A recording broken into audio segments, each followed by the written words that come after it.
Hello friends, welcome to our channel खोपड़ी खाली। और आज की इस वीडियो में हम लोग देखने वाले क्लास 10 का एक और क्वेश्चन जो कि है prove that the product of three consecutive positive integer is divisible by 6।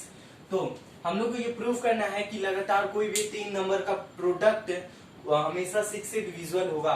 यानी कि कोई भी नंबर यानी कि n+1 और n+2 को अगर मल्टीप्लाई कर दे तो ये 6 से हमेशा डिविजिबल होगा। For example 6 multiply by 7 multiply by 8/6 ये हमेशा 6 से डिविजिबल होगा। 8 मल्टीप्लाई बाय 9 मल्टीप्लाई बाय 10/6 ये हमेशा 6 से डिविजिबल होगा। तो यही हम लोग को प्रूफ करना है। तो चलिए प्रूफ करते हैं। तो मान लेते हैं let the 3 consecutive positive integer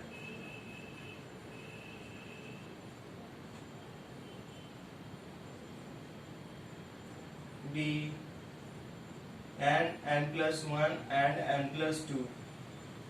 लगातार कोई भी तीन नंबर हमारा क्या मान लेते हैं n+1 and n+2। तो जैसा कि हम लोग जानते हैं कि we know that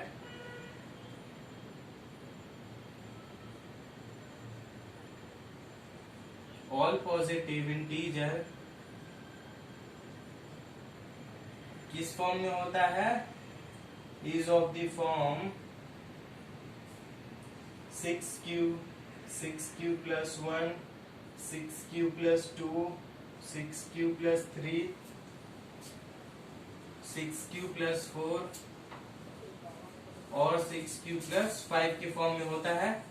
इस फॉर्म में होता है ये दुनिया का कोई भी पॉजिटिव इंटीजर यही 6q plus 1 और 2, 3, 4 और 5 के फॉर्म में होता है। तो अब हम लोग देखते हैं केस कैसा कैसा बन सकता है।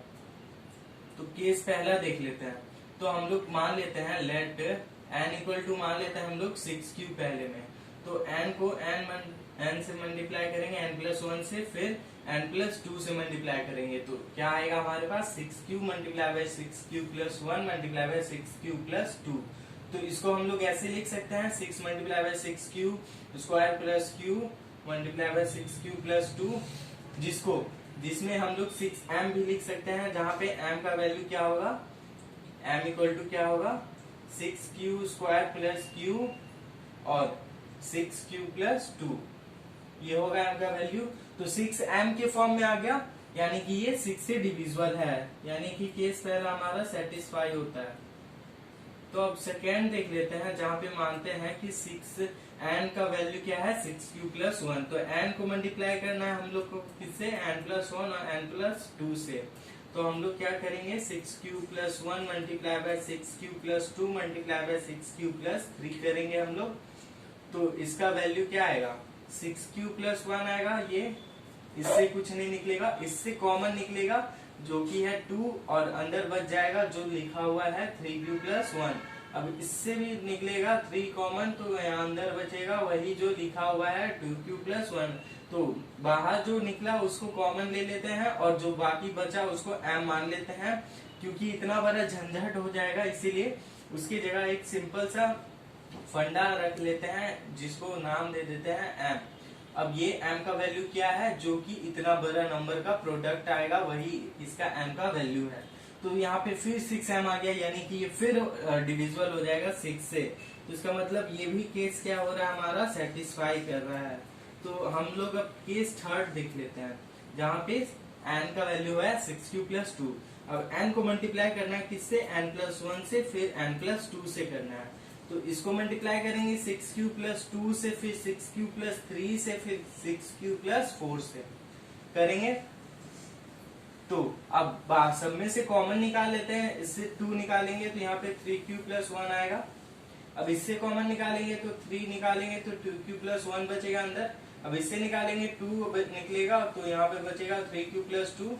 अब ये सब को मल्टीप्लाई करेंगे तो 12 आएगा, और जो बाकी बचा उसको m मान लेते हैं, जहाँ पे m का वैल्यू होगा ये नंबर का प्रोडक्ट, यानी कि 3q plus 1 multiply by 2q plus 1 multiply by 3q plus 2 ये हो गया।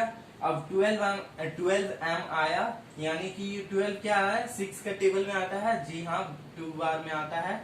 तो ये भी 6 से डिविजिबल है। इतना नोट हो गया। अब आगे देखते हैं।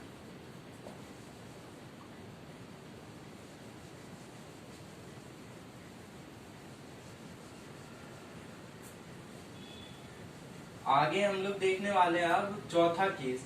अब चौथा केस क्या होगा हमारा, केस फोर्थ होगा हमारा, जिसमें मानेंगे लेट हम लोग n को मानेंगे 6q + 3। तो n को मल्टीप्लाई करना है किससे, n+1 से, फिर n+2 से मल्टीप्लाई करना है।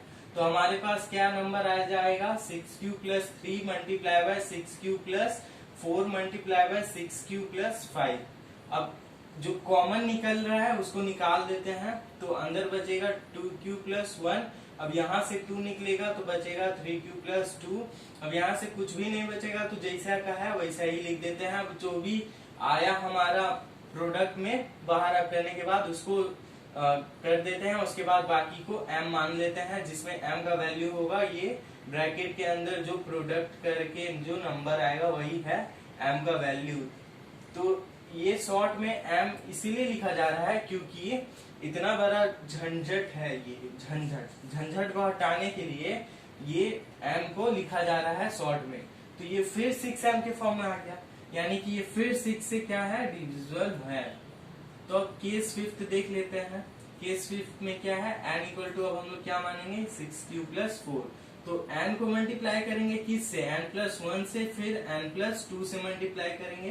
तो क्या आएगा हमारे पास आंसर, 6q को +4, 6q + 5 मल्टीप्लाई बाय 6q + 6। अब हम लोग क्या करेंगे, कॉमन निकालेंगे। तो कॉमन निकालेंगे तो हमारे पास क्या बचेगा, ब्रैकेट के अंदर में जो लिखा हुआ है वही बचेगा। अब यहाँ क्या बचेगा, यहाँ बचेगा जो लिखा हुआ है वही ना बचेगा। अब इसको मल्टीप्लाई करेंगे तो आएगा 12 और m बच जाएगा। अब m = क्या आएगा, 3q + 2 और फिर यहाँ पे आएगा 6q + 5 और यहाँ पे आएगा q + 1। अब ये आएगा हमारा m का वैल्यू। अब ये हो गया 12m।